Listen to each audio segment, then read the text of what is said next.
Assalamualaikum warahmatullahi wabarakatuh. Perkenalkan, nama saya Andriko Febriansyah, NIM 07031281924073. Di sini saya akan menjelaskan apa itu identitas nasional. Identitas nasional merupakan hal yang mendasari suatu negara serta menjadikannya beda dari negara lain. Identitas nasional menggambarkan siapa diri kita sebenarnya. Identitas nasional menjadi penting demi terjaganya keutuhan bangsa karena seakan mungkin mampu menjaga suatu tanpa mengetahui suatu tersebut. 4 unsur identitas nasional. 1. Suku bangsa. Suku bangsa ialah golongan sosial yang khusus bersifat askriptif. Ada sejak lahir yang sama coraknya dengan golongan umur dan jenis kelamin Indonesia.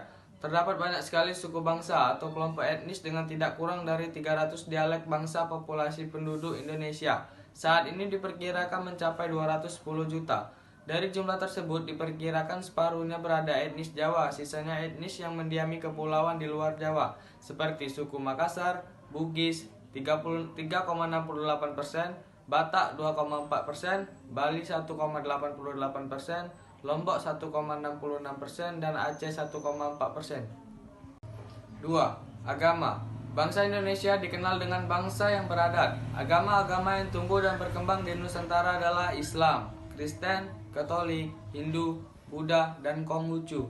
Agama Konghucu pada awalnya diakui sebagai agama resmi bangsa, tetapi sejak Abdurrahman Wahid jadi presiden, istilah agama resmi dihapuskan.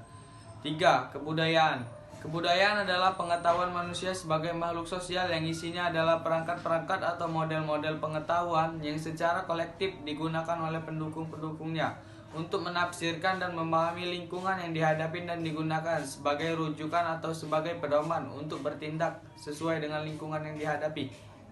4. Bahasa. Bahasa merupakan unsur pendukung identitas nasional yang lain. Bahasa dipandang sebagai sistem perlambang yang secara artikel dibentuk atas unsur-unsur maupun ucapan manusia dan juga digunakan sebagai sarana perinteraksi antar manusia, baik secara lisan, tulisan, atau gerakan dan isyarat. Identitas nasional tercantum dalam Konstitusi Indonesia, yaitu Undang-Undang Dasar 1945 dalam pasal 35 dan 36C. Identitas nasional yang menunjukkan jati diri Indonesia sekarang adalah 1. Bahasa Indonesia, 2. Bendera merah putih, 3. Lagu kebangsaan Indonesia Raya, 4. Lambang negara yaitu Pancasila, 5. Semboyan negara yaitu Bhinneka Tunggal Ika, 6. Dasar falsafah negara yaitu Pancasila, 7. Konstitusi Hukum Dasar yaitu UUD 1945, 8. Bentuk Kesatuan Negara Republik Indonesia yang berkedaulatan rakyat, 9. Konsepsi wawasan Nusantara, 10. Kebudayaan daerah yang telah diterima. Kebudayaan nasional. Sebagai generasi penerus bangsa, kita harus memantapkan wawasan Nusantara kita dan mengenal serta memahami apa identitas negara kita. Sebenarnya kitalah yang bertanggung jawab dalam meneruskan warisan nenek moyang kita. Jangan sampai identitas kita terjajah dan menyebabkan kita seperti domba yang digembala. Kalau bisa, jadilah penggembala bagi rakyat Indonesia agar mereka tak lepas dari identitas nasional. Jika kita kehilangan identitas, apalagi yang kita punya.